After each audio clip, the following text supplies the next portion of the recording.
जय महाराष्ट्र. जय महाराष्ट्र. काल bar council Maharashtra आणि गोवा यांनी असीम सरोदे या ज्येष्ठ विधिज्ञावरती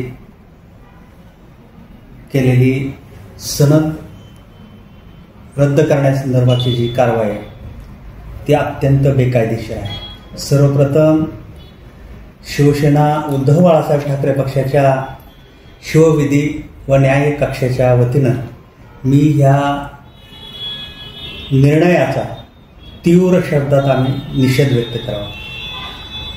आम्ही आमच्या संस्थेचे अध्यक्ष, आमच्या संघटनेचे अध्यक्ष सन्माननीय advocate Nitish Sonawane, advocate Surekha Gaikwad madam, त्याचबरोबर ॲडव्होकेट कोजलताई कदम, आम्ही सगळ्यांनी काल ह्या घटनेच्या अनुषंगानं ज्यावेळी चर्चा केली त्यावेळी अतिशय गंभीर बाबी आमच्या निदर्शनास आल्या.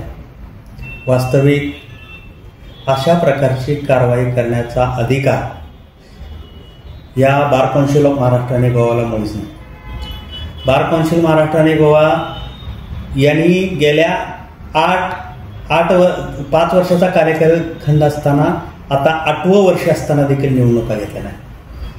खरं तर महाराष्ट्र शासन आणि पुन्हा हे बार कौन्सिल ऑफ महाराष्ट्र आणि गोवा हे एकसारखं वागताना दिसतं.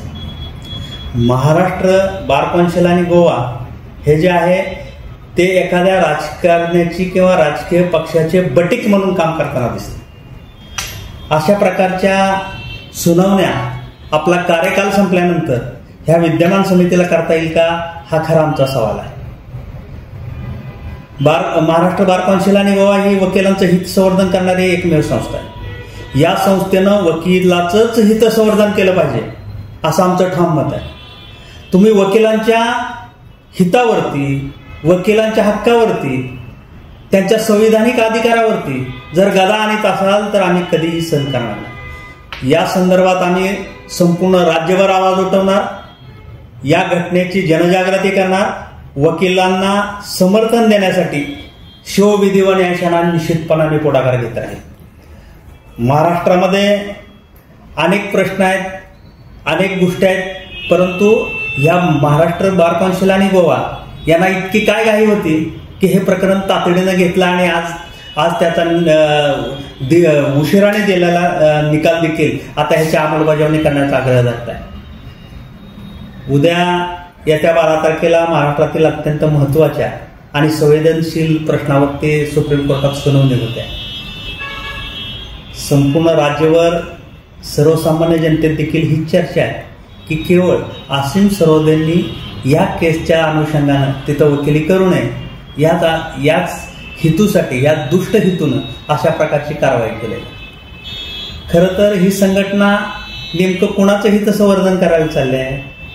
राजकीय पक्षाचे बटीक म्हणून काम करताय का? तर हे आम्ही आताही चालू देणार नाही. ह्यांचा कार्यकाल संपल्यानंतर अशा प्रकारच्या सुनावण्या निश्चितपणाने बेकायदेशीर आहेत.